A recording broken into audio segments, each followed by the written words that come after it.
Newcastle have begun their refurbishment work at the training ground. The players have been voting for their unsung player of the season. The Brazilian legend Roberto Carlos is backing Joelinton for a call-up, and it's reported that Newcastle have sent a warning to Sven Botman and Lille. Yes guys, how's it going? Welcome back to Toon Tuesdays, your weekly roundup of Newcastle United news. A big thank you to everyone for not only watching this video but helping me get to 30,000 subscribers. Absolutely delighted, and I do plan on doing a 30,000 subscriber special, so be sure to like and subscribe if you haven't already. Do not miss the upcoming videos, and I'm also thinking about doing a Q&A as well, so get your questions down in the comments below. They can be about Newcastle, they can be about me, they can be about YouTube, they can be about England football, they can be about anything really, so get them down in the comments. I hope to have the Q&A out next week, and the special might take a little bit longer, but I'm hoping it's going to be a good one. So as I say, if you've not subscribed, please do, and enjoy the video. Thanks for helping me hit 30,000 subscribers. The transfer window is now officially open, and over the last week we have seen our first player join Newcastle on a permanent deal, which is Matty Targett, previously here on loan. 4-year deal, and I think we paid 15 million. I think that includes the 3 million loan fee, so you could say 12 million.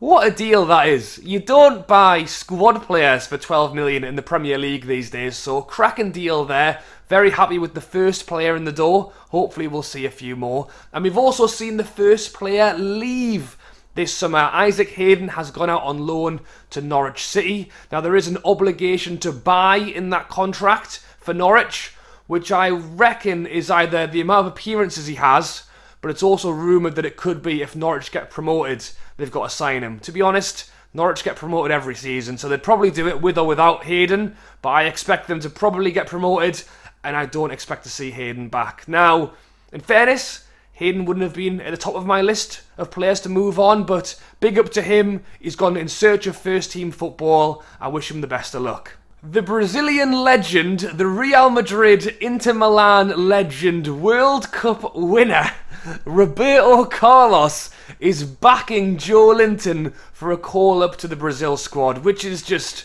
fantastic. Obviously, Bruno is currently away with Brazil right now, and to have someone come out and praise Joelinton like Roberto Carlos has must be a boost for Joelinton. I feel like he's already gone from zero to hero. His confidence must have been so low at the start of this season, and to come out at the end of this season with a new lease of life, and then to hear something like this while he's probably on holiday sitting on a beach, he's probably thinking, wow, I cannot wait to see this guy next season. But Roberto Carlos said Joelinton just has to keep up the good performances. He's been putting them in, and now he must make sure he does what the coach says, and he must make sure fans are also happy with him, which the fans are very happy with Joelinton at the moment, and I hope they will remain happy if he can keep up those performances next season. He then went on to say that I'm sure if he keeps up the good performances, his time in the national team will come. So there you go.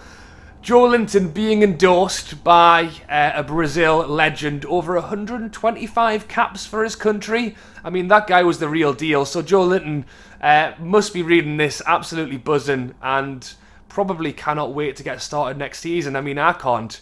We've still got quite a while to go. We've still got a whole summer window to go, and I already can't wait to get this season underway. But yeah, great news for Joelinton, and yeah, cheers Roberto Carlos. That's a very nice thing for you to say about one of our players. Speaking of players on international duty, we currently have a handful of Newcastle players out representing their home countries, one of which is Kieran Trippier. Now, when we spoke about Trippier last week, he had not been used in England's 1-0 loss to Hungary, and I said, you know, they should have got him on the pitch. Well, they must have heard, because he's played both games since then, in the 1-1 against Germany, where I thought he had a really good game, and the 0-0 against Italy, where, to be honest, the game was a bit drab, wasn't it? And he could be featuring again tonight. I expect him to feature again tonight, where England play Hungary again, hoping for a bit of redemption after the loss a couple of games ago. I think generally this international break has been a bit flat. I think the Nations League is good for what it's trying to do. It makes it a little bit more interesting than a friendly. But had the World Cup not been in Qatar, and had the World Cup not been moved to the winter, it would have been on right now. It would have started on Friday. We would have been enjoying the World Cup right now. So that's very annoying. But I suppose we'll get it in the winter where it'll be cold and we'll have to be sat indoors watching it instead of at the fan parks. So it is what it is. Chris Wood has a very important game tonight as New Zealand take on Costa Rica. Now the winner of that game will qualify for the World Cup this winter. So best of luck to Chris Wood, who is now the all-time leading goal scorer of New Zealand. Hopefully he sticks a few more in the net and gets his country to the World Cup.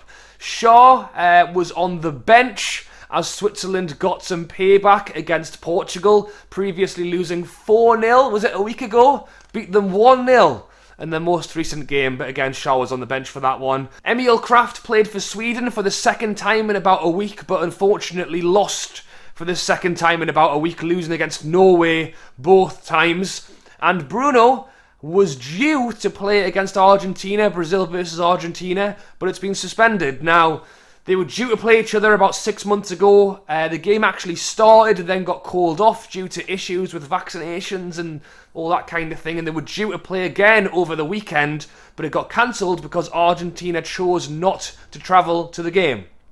I think it was due to be played in Australia, but they decided not to go. So Brazil were left disappointed.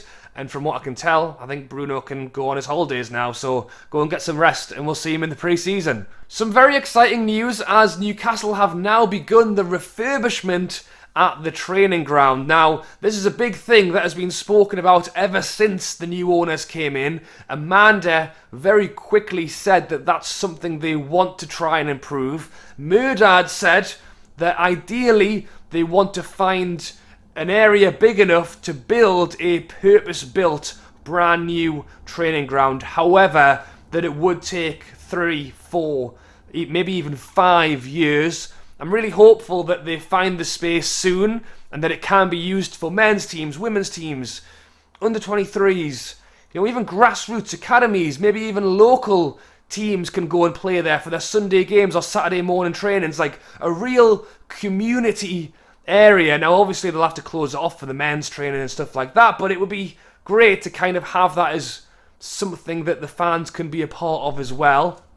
Now again, because that is going to take 3, 4 or 5 years, we put in an application to the council to make changes to the current training ground to basically get ready for the pre-season and try and see us through this season. Maybe we'll try and develop it a little bit more next summer again and just trying to add little bits to improve it. And we know they are looking to build a common room, a social room. That's what Eddie Howe wanted for the players to have somewhere to relax, because previously there wasn't anywhere. And then we've got the more high-tech stuff. They're wanting to build a hydro chamber, a whole bunch of stuff. So very exciting to see. The Newcastle players have been voting for their Unsung Player of the Season. Now this is a video online, so be sure to go and check it out after you've finished watching this video, after you've subscribed and liked on this video as well. The players have been voting for their unsung hero. There is no tally, there is no award. It was basically a round robin where they all said who they thought was their unsung hero.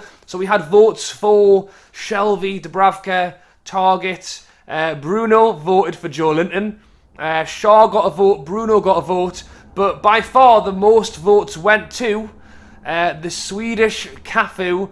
Emil Kraft won Unsung Player of the Season as voted for by the Newcastle players. He was voted for by Target, Dummett, Sean Longstaff, Trippier, Lascelles and Shaw all voted for Emil Kraft. And well done, mate. And to be honest, he's probably got my vote as well. Definitely for the player that maybe I expected not much from and exceeded those expectations. I mean, Trippier said it himself in his little part where he said, you know, when I got injured, I was really hoping that Kraft could step up and do a job, and he did.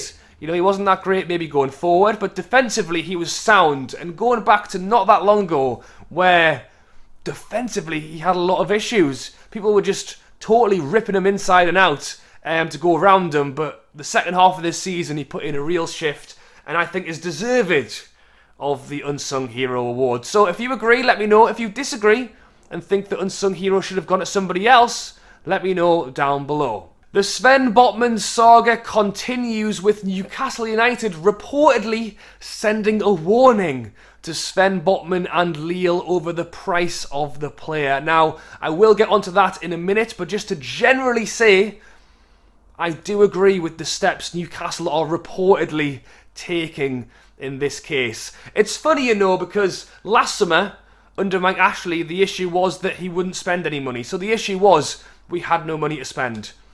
Fast forward to this season, the issue is we've got too much money. And obviously that's a joke, because I am very excited for this summer. We are in a fantastic place, and I cannot wait to see what players we do bring in. We will bring in players this summer, but generally, the issue we're going to have is everyone knows we've got money now. Everyone is always going to ask for that little bit more, and it's going to make every transfer take that little bit longer.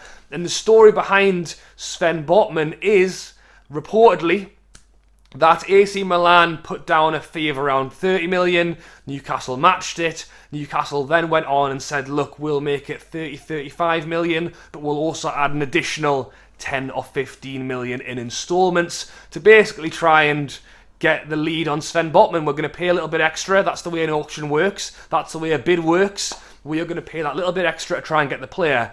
Now, at that point, AC Milan turned around and went, look, we aren't going to pay any more than what we've offered at the 30. I guess Newcastle can take it from here. Now, it's again being reported that Lille have come out to Newcastle and gone, well, actually, we want more.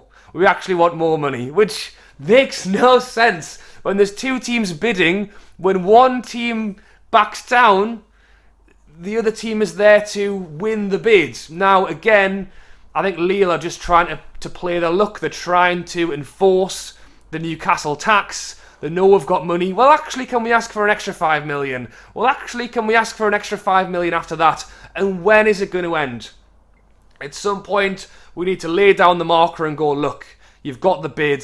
Do you want it or not? And from what I can tell, I think there is a little bit of interest from a few other teams in Europe. I believe PSG are a team that could also be interested. But again, they are not seemingly making an active bid either. So do Lille want to drag this on all summer, or do they want to get the deal done? And I think there is no harm in Newcastle leaving that deal on the table. The transfer doesn't have to go through this week or next week or the week after. It could go on longer, but I think we are right to go, look, there's the bid, do you want it or not? If not, we can look elsewhere. I'm hoping that's not the case. I'm hoping that Lille come to their senses and go, okay, let's get this done.